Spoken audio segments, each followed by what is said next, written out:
ॐ नमः श्रेयतिराजाय विवेकानन्दसूरये सच्चित्सुखस्वरूपाय स्वामिने तापहारिणे।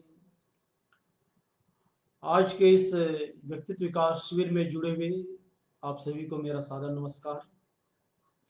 आज परिचर्चा का विषय रखा गया था स्वामी विवेकानंद और प्रबुद्ध नागरिकता।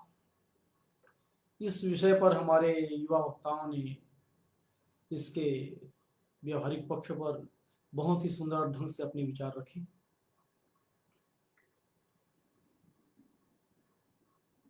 आधुनिक भारत में जिन महान विभूतियों ने जन्म लिया उनमें स्वामी विवेकानंद ही प्रथम घोषणा की थी कि भारतीय मानस की जड़ें आध्यात्मिकता में ही निबद्ध हैं। स्वामी जी के कथनानुसार यदि भारत आध्यात्मिकता की उपेक्षा करता है तो उसका राष्ट्रीय जीवन समाप्त हो जाएगा। स्वामी विवेकानंद के गुरुदेव श्री रामकृष्ण देव एक बार इस आध्यात्मिकता को भारतीय जनजीवन का अंग बनाना चाहते थे। उन्होंने विवेकानंद को शिक्षा दी थी शिव ज्ञान से जीव सेवा, और इसके माध्यम से भारतीय आध्यात्मिकता को एक नवीन और पथ निर्माणकारी दिशा प्रदान की। वह भारत की कोई प्राचीन परंपरा नहीं थी। यह बात इसी से स्पष्ट हो जाती है कि स्वामी विवेकानंद के अपने ही गुरु भाइयों ने प्रारंभ में इस भावधारा पर असहमति के स्वर उठाए थे। उनके गुरु भाइयों ने सोचा कि निर्धनों और दलितों की सेवा की बात कहकर स्वामी जी श्री रामकृष्ण देव के उपदेशों से भिन्न मार्ग पर ले जाने का प्रयास कर रहे हैं। उन लोगों के मतानुसार श्री रामकृष्ण देव ईश्वर अनुभूति की प्रधान साधना के रूप में जप, ध्यान, प्रार्थना आदि पर अधिक जोर देते थे। पर आधुनिक मानस के लिए स्वामी जी द्वारा आदर्श शीघ्र सुस्पष्ट हो गया। सभी प्रकार के तर्क, प्रतिवाद और विवादों को विराम देकर स्वामी जी ने रामकृष्ण मिशन के ध्येय वाक्य आत्मनो मोक्षार्थम जगद्धिताय च, अपनी मुक्ति और जगत के कल्याण हेतु में ही संदेश निबद्ध कर लिया। स्वामी जी के जीवन के आलोक में यह कहा जा सकता है कि संसार के कल्याण में हमारी मुक्ति निहित है। यदि कोई प्रबुद्ध नागरिक की सच्ची परिभाषा चाहता है तो उसे स्वामी जी द्वारा प्रस्तुत इस अद्भुत ध्येय वाक्य में ही मिल जाएगी। स्वामी जी ने आध्यात्मिकता के साथ सेवा को जोड़ दिया और यही प्रबुद्ध नागरिकता का आदर्श है। प्रबुद्ध नागरिकता की हमें क्या आवश्यकता है? वास्तविकता तो यह है कि दो प्रकार के भारत हैं। पहला सनातन भारत, जैसा कि हजार वर्ष पूर्व के अनेक शताब्दियों तक गौरवशाली ढंग से अस्तित्व में था, और दूसरा आज चतुर्दिक दृश्यमान वर्तमान भारत, जिसमें भ्रष्टाचार, अराजकता, गरीबी, निरक्षरता, अव्यवस्था और घोटालों का बोलबाला है।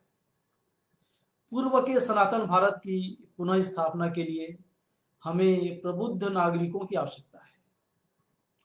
इसके लिए हमें जिस जीवन दर्शन तथा समझ का विकास करना होगा वह भारतीय इतिहास और भारतीय जरूरतों को केंद्र में रखकर किया जा सकता है। यदि हम भारत की समृद्ध आध्यात्मिकता और सांस्कृतिक परंपरा की ओर दृष्टिपात करें तो देखेंगे कि नागरिकता हमारे लिए कोई नई चीज नहीं है। प्राचीन काल में भारत में अनेक गणराज्य थे। श्रीमद् भागवत महापुराण में लिखा है कि मथुरा एक गणराज्य था जहां लोग अपना नेता चुना करता था। कंस उस व्यवस्था को बदलकर तानाशाह बन बैठा। यदि हम कंस का काल निर्धारण करने का प्रयास करें तो हमें करीब 5000 वर्ष पूर्व जाना होगा। परंतु यदि हम 1000 ईस्वी बाद का इतिहास देखते हैं तो हमें अनेक छोटे छोटे रजवाड़े मिलते हैं, जिसमें से अनेक छोटे राज्य आपसी संघर्ष करके अपने ही देशवासियों को हराने के लिए षड्यंत्र करके विदेशी आक्रांताओं की मदद करते हैं। स्वामी विवेकानंद ने इसके मूल कारण आपसी ईर्ष्या में देखा, जिसे उन्होंने दासता की निशानी बताई। भारत में अनेक आयामों की खोज हुई है, किंतु सामाजिक, राजनैतिक तथा आर्थिक क्षेत्रों में उन आयामों को सार्वजनिक मानव विकास के लिए प्रस्तुत करने का प्रयास नहीं हुआ। भौतिक जड़वादी दृष्टिकोण के कारण मनुष्य संकुचित मनोवृत्ति का और स्वार्थी होता है। इसके फलस्वरूप देश में सामाजिक अवनति दृष्टि को जड़ होती है। वेदांत विचार के प्रकाश में संकुचित मनोवृत्ति का विकास होकर मनुष्य राष्ट्र के बारे में अपना दायित्व समझ सकेगा। तब वह अपने धन, अधिकार और विद्या का उपयोग समाज व राष्ट्र के हित में करेगा। प्रबुद्ध नागरिकता के विचार केवल किसी व्यक्ति के लिए लाभदायक नहीं है, वरन समस्त राष्ट्र की उन्नति के लिए उपादेय है। इससे हमारा लोकतंत्र सुदृढ़ और सक्षम होकर राष्ट्र का विकास करेगा। आधुनिक लोकतंत्र का विकास नागरिक की स्वतंत्रता की बुनियाद पर हुआ है। यह स्वतंत्रता उचित कानूनी प्रक्रिया बिना प्राप्त नहीं की जा सकती। कानून बनाने में नागरिक का भी हिस्सा होता है। आधुनिक लोकतांत्रिक राष्ट्र में प्रत्येक वयस्क स्वतंत्र नागरिक है। वह संसद कानून बनाती है। इस तरह लोकतंत्र में नागरिक सार्वभौम और शासित दोनों साथ साथ हैं। सार्वभौम के नाते वह कानून बनाती है और शासित होने के नाते वह कानून मानता है। नागरिक, संसद और सरकार, इन तीनों के बीच सतत आदान प्रदान होता रहता है। लेकिन सैद्धांतिक रूप से लोकतांत्रिक राष्ट्र का अंतिम अधिकार नागरिकों के हाथ में होता है। एक लोकतांत्रिक राष्ट्र का स्वास्थ्य उस सैद्धांतिक योजना की व्यावहारिक सिद्धि से नापा जाता है। प्रयोग की सफलता कई अंशों पर निर्भर है, जैसे शिक्षित और जागरूक मतदाता, राजनीतिक सदाचार और विवेक का उच्च स्तर, नागरिकों में व्यापक रूप में आर्थिक असमानता का न होना, संस्कृति और शालीनता का उच्च स्तर और निवासियों में मानवीय स्पंदन आदि। आज सभी लोकतांत्रिक राष्ट्र इस आदर्श स्थिति से बहुत दूर हैं और हमारे राष्ट्र सहित कुछ अन्य राष्ट्र तो और भी निम्न स्तर पर हैं। जब 1947 ईस्वी में हमें राजनैतिक स्वतंत्रता मिली, तब हमने इस विशाल देश के लिए संविधान बनाकर अपनाया। उसमें भारत को सार्वभौम लोकतांत्रिक गणराज्य घोषित किया। 26 जनवरी 1950 ईस्वी का प्रथम गणतंत्र दिवस के शुभ अवसर पर, जो हमारा विराट जन समुदाय तब तक ब्रिटिश साम्राज्य की प्रजा के नाम से जाना जाता था, प्रजा न रहकर भारत के सार्वभौम लोकतांत्रिक गणराज्य के नागरिक बन गया। दासता से स्वतंत्रता, राजा के अधीन प्रजा से नागरिक में परिवर्तन कितना महान है। लेकिन दुर्भाग्य यह है कि हमने न उसका महत्व ही समझा, न उसका आशय ही सराहा। हमने नागरिकता की इस कल्पना और मूल्य के सौंदर्य को, उसकी शक्ति को आत्मसात करने के लिए कोई समर्थ प्रयास भी नहीं किए। 26 जनवरी 1950 ईस्वी के दिन प्रथम ध्वजारोहण के आनंदोल्लास के शोर शराबे के बाद ही हम प्रतिदिन वह सब भूल बैठे। हमने इस सवाल पर कोई ध्यान ही नहीं दिया कि स्वतंत्र लोकतंत्र के नागरिक होने का क्या अर्थ है। इस गौरव के लायक बनने और अपने नए लोकतंत्र राष्ट्र को शक्तिशाली बनाने के लिए अपने में, अपनी राजनीति में व अपने आचरण में मुझे क्या परिवर्तन लाने चाहिए। 2-4 दिन के जोश के बाद स्वतंत्रता का सारा उन्माद धीरे धीरे ठंडा पड़ गया। स्वतंत्र नागरिक होने की चेतना, आधुनिक युग के इतिहास में उसका महत्व आदि बातें देश के कुछ निवासियों तक सीमित रह गई। यह अपने राष्ट्र का दुर्भाग्य है स्वतंत्रता के बाद के 7 दशकों में स्कूल कॉलेज में शिक्षित बुद्धिजीवी वर्ग यदि नागरिकता का अर्थ जान गया होता, उसे आत्मसात कर चुका होता, तो कितनी राजनीतिक और आर्थिक शक्ति, कितना मानव संसाधन बल, कितनी सर्वतोमुखी राष्ट्रीय प्रगति आज तक हो चुकी होती। इसकी कम से कम भारत के प्रसंग में हमें प्रबुद्ध नागरिकता का नया पदावली काम में लानी होगी। राजनीति वयस्क और प्रबुद्ध नागरिकता में अंतर करना होगा। हमने राजनीतिक स्वतंत्रता प्राप्त कर ली, परंतु यह अपने आप में नागरिकता के लिए पर्याप्त नहीं है। राजनीतिक स्वतंत्रता के अलावा नागरिक बनने के लिए दूसरा अनिवार्य तत्व चाहिए, और वह है दायित्व। इस दूसरे तत्व के बिना स्वतंत्रता शत्रु बन जाती है। पश्चिम में लोग स्वतंत्र हैं। पश्चिम में उन्हें व्यक्ति का भाव, व्यक्तित्व की योग्यता तथा गौरव गरिमा दी है, परंतु साथ ही उनमें दायित्व का भाव भी है। ये दोनों एक साथ रहने पर दोनों के मेल से ही सच्ची नागरिकता, प्रबुद्ध नागरिकता संभव है। हम स्वतंत्र तो हुए, स्वतंत्रता के कारण नागरिक भी बने, परंतु ऐसी स्वतंत्रता ने हमें सबल नहीं, निर्बल बना दिया है, क्योंकि यह दायित्व के भाव द्वारा मजबूती से सुरक्षित तथा समृद्ध नहीं है। और यही कारण है कि हमारे नागरिकों में इतना दुर्व्यवहार, अनुशासनहीनता तथा कानून तोड़ने की प्रवृत्ति है। हमारी जनसंख्या में विशालता होते हुए भी, यहाँ तक कि बुद्धिमत्ता में उच्च स्तर होते हुए भी, शिक्षा के नियमित प्रसार के होते हुए भी, इस प्रवृत्ति ने हमारे राष्ट्र को दुर्बल कर दिया है, राजनिकाय को कमजोर किया है। हमें अपनी स्वतंत्रता में नागरिकता की यह दूसरी महत्वपूर्ण विशेषता, दायित्व का बोध भरना है। यह कार्य प्राथमिक शिक्षा से ही सतत शिक्षा प्रसार में आवश्यक सुधार के साथ करना होगा। यद्यपि हमें राजनैतिक नागरिकता प्राप्त है, तथापि प्रबुद्ध नागरिकता का विकास करना है, अर्थात ऐसे जिम्मेदार और प्रबुद्ध नागरिक बनना है जो स्वकल्याण तथा दूसरों के कल्याण में योगदान कर सके। आत्मनो मोक्षार्थम जगद्धिताय च। अपनी अभूतपूर्व सांस्कृतिक विरासत को बनाए रखने तथा एक राष्ट्र के रूप में इसकी अंतर्निहित महानता को प्रकट करने के लिए यह अति आवश्यक था।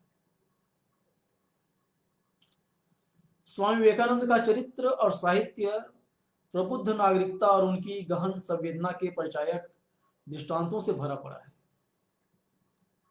1898 ईस्वी में हुई एक ऐसी घटना का वर्णन करते हुए स्वामी जी के गुरु भाई स्वामी अखंडानंद ने लिखा है।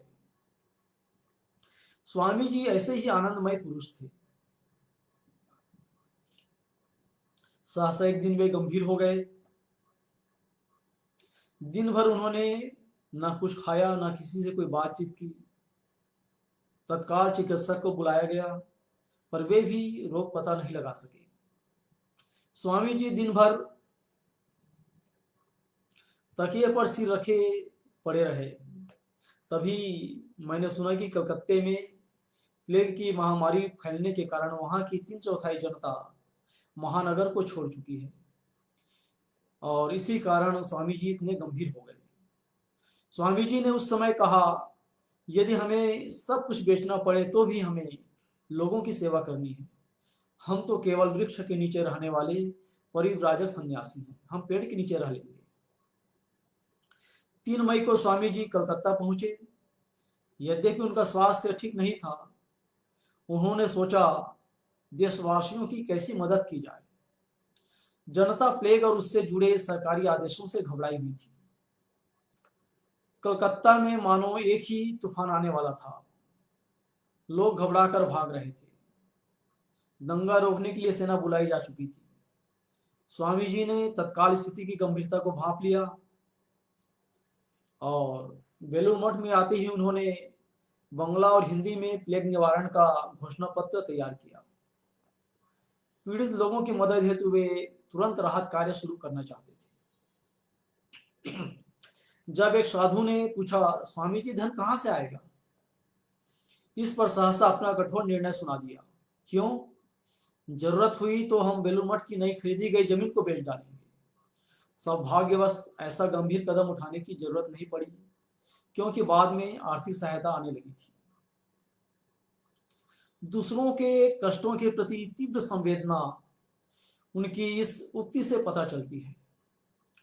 सबसे पहले सर्वत्र जो भयंकर हाहाकार मचा हुआ है, उसके निवारणार्थ एक मुट्ठी अन्न के लिए स्वदेशवासियों की आर्तनाद को बंद करने के लिए प्रयास करो। इसके बाद मेरे पास वेदांत विचार करने आना। वेदांत धर्म का सारमर्म यही है कि अन्न के अभाव से मृत पाए लोगों की प्राण रक्षा के लिए अपना सर्वस्व उत्सर्ग कर देना। प्रबुद्ध नागरिकता क्या है, इसे जानने के लिए एक घटना है जो प्रबुद्ध नागरिकता के आदर्श का उत्तम चित्रण करती है। विनोबा भावे एक अत्यंत धार्मिक व्यक्ति थे। ये बद्री विशाल को अपने इष्ट देव मानते थे।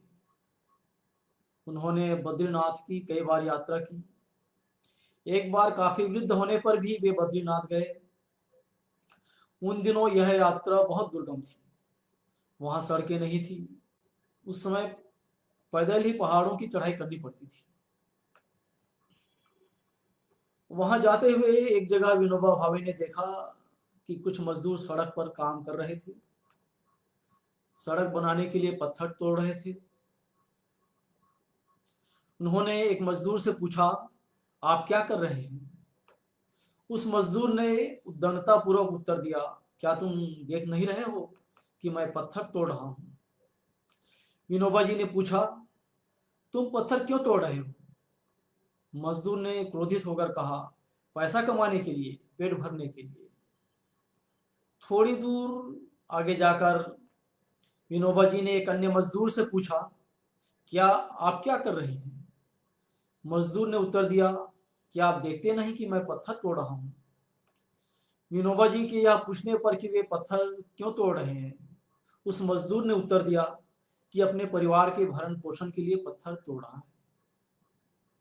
विनोबा जी के सहयात्री श्रद्धालुओं को इस बात पर बहुत आश्चर्य हुआ कि क्यों ये इन मजदूरों से बातें करके स्वयं अपमानित हो रहे हैं। अब उनकी टोली बद्रीनाथ के काफी निकट पहुंच चुकी थी।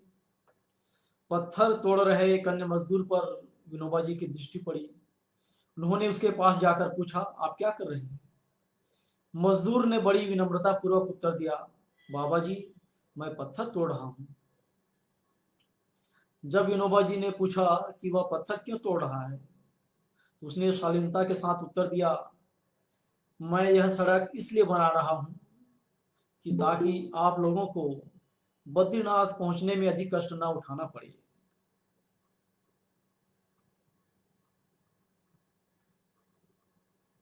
विनोबा जी उस मजदूर का आलिंगन करते हुए कहा, अब वे शांति पूर्वक मर सकेंगे, क्योंकि देश में कम से कम एक प्रबुद्ध नागरिक तो है। इस घटना से यह संकेत मिलता है कि व्यक्ति एक नागरिक के रूप में तीनों स्तर पर कार्य करता है।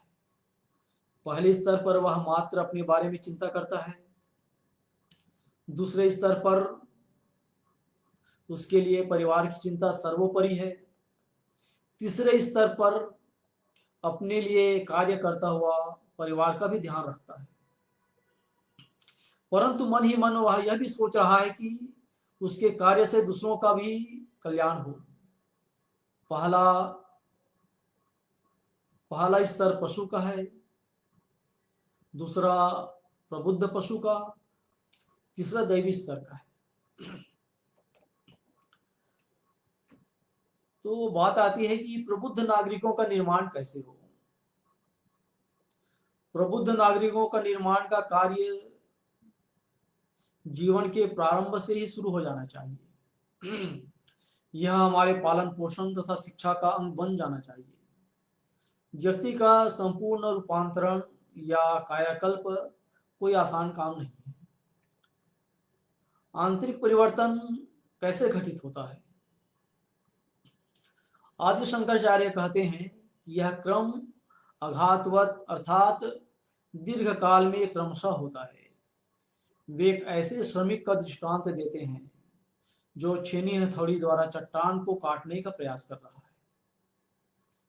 छेनी द्वारा 100वीं बार प्रहार से चट्टान टूट जाती है, तो क्या उसके पहले 99 बार किए गए प्रहार आवश्यक नहीं थे? निश्चय ही बहुत आवश्यक थे। उसके बिना चट्टान कभी नहीं टूटती। इसी प्रकार पातंजल योग सूत्र कहता है, स तु दीर्घ काल नैरंतर्य सत्कारा सेवितो दृढ़ भूमि ही। दीर्घ काल तक परम श्रद्धा तथा आनंद के साथ निरंतर चेष्टा करने पर मन में परिवर्तन आता है। बाह्य परिवर्तन आने के पूर्व आने वाला आंतरिक परिवर्तन धीरे धीरे अर्थात समय साध्य होता है। केवल व्याख्यान सुनने, लेख या पुस्तकें पढ़ने से इसे प्राप्त नहीं किया जा सकता। इसके लिए लंबे समय तक अभ्यास की आवश्यकता है। शिक्षक केवल शिक्षा प्रदान ही ना करे बल्कि छात्रों को भी उत्प्रेरित करे। शिक्षक या शिक्षिका को वही ऊर्जा अपने में उत्पन्न करनी है तथा अपने आश्रित बालकों एवं बालिकाओं में भी उसी ऊर्जा का संचालन करना है। शिक्षक को केवल शिक्षा प्रदान ही नहीं करना है बल्कि छात्राओं को, विद्यार्थियों को उत्प्रेरित करना है। शिक्षक शिक्षिकाओं को अपने विद्यार्थियों के जीवन और चरित्र को प्रभावित करना है, तभी जो उन्हें राष्ट्रीय जीवन की धारा में सुयोग्य नागरिक के रूप में प्रवेश के योग्य बना सकेंगे। ऐसे विचारों से उन्हें लय से आच्छादित कर देना चाहिए। स्वामी विवेकानंद जी के महत्वपूर्ण संदेश त्याग और सेवा का अनुपालन करना प्रबुद्ध नागरिक बनने में सहायक सिद्ध होगा। व्यक्तित्व के स्तर से विकसित व्यक्तित्व के स्तर पर जाना है। व्यक्तित्व के स्तर पर मनुष्य अपने को केंद्र रखता है, पर विकसित व्यक्तित्व के रूप में वह पुरुष या स्त्री मानवीय सभ्य या परिष्कृत हो जाता है। अपने चारों ओर के प्रति सेवा एवं समर्पण की कला सिखाता है, जिसे स्वामी विवेकानंद जी त्याग और सेवा कहते हैं। भारत का राष्ट्रीय आदर्श है त्याग और सेवा। कच्चे अहम का त्याग तथा पक्के अहम की अभिव्यक्ति। स्वामी जी कहते हैं, भारत का राष्ट्रीय आदर्श है त्याग और सेवा। आप इन धाराओं पर तीव्रता उत्पन्न करो, शेष सब अपने आप ठीक हो जाएगा।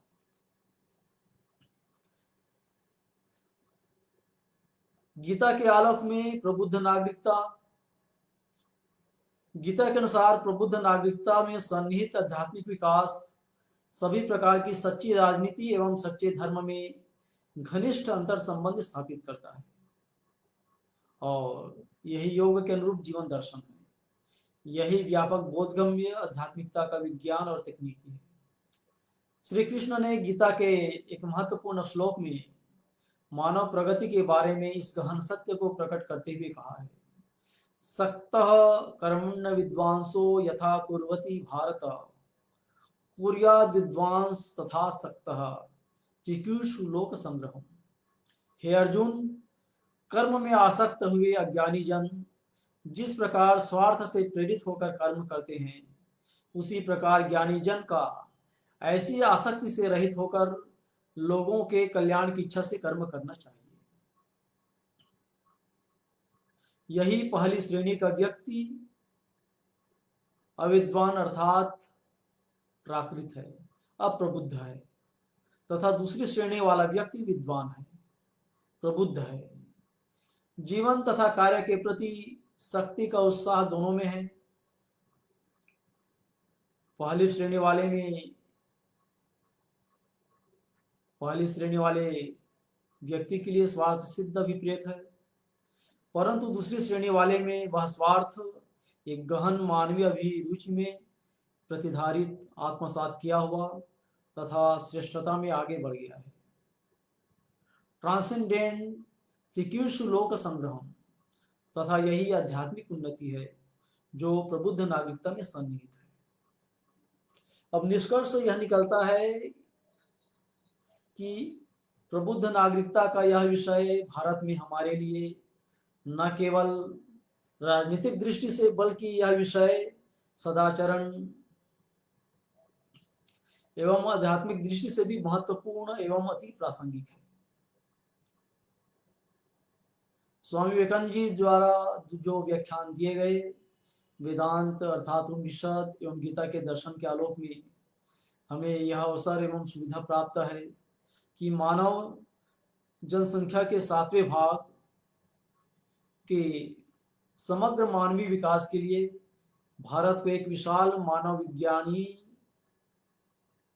प्रयोगशाला में रूपांतरित कर दे। भारत के इस प्रकार का आंतरिक विकास बाह्य संसार पर प्रचंड एवं व्यापक प्रभाव डालेगा, और यदि ऐसा हो तो आधुनिक भारत के अनोखे विकास के लिए लोकतांत्रिक एवं वैज्ञानिक तकनीकों के रूप में संसार के योगदान के प्रति भारत अपनी देनदारी के ऋण से कृतज्ञता पूर्वक ऋण होगा। ऐसी प्रयोगशाला में होने वाले प्रयोग इन सभी परिणामों से तभी युक्त होंगे यदि यह शुद्ध अनुसंधान तथा व्यावहारिक प्रयोग के लिए समग्र आध्यात्मिकता के विज्ञान एवं तकनीकी का क्रियान्वयन करे। और जैसा कि गीता के 6वें अध्याय के 46वें श्लोक में अर्जुन द्वारा समस्त मानवता के लिए दिए गए श्री कृष्ण के मृदु उपदेश में संप्रेषित है, तस्मात् योगी भवार्जुना, इसलिए हे अर्जुन योगी बनो। और इसी के साथ मैं अब अपने वक्तव्य को समाप्त करता हूं। आप सभी को बहुत बहुत धन्यवाद।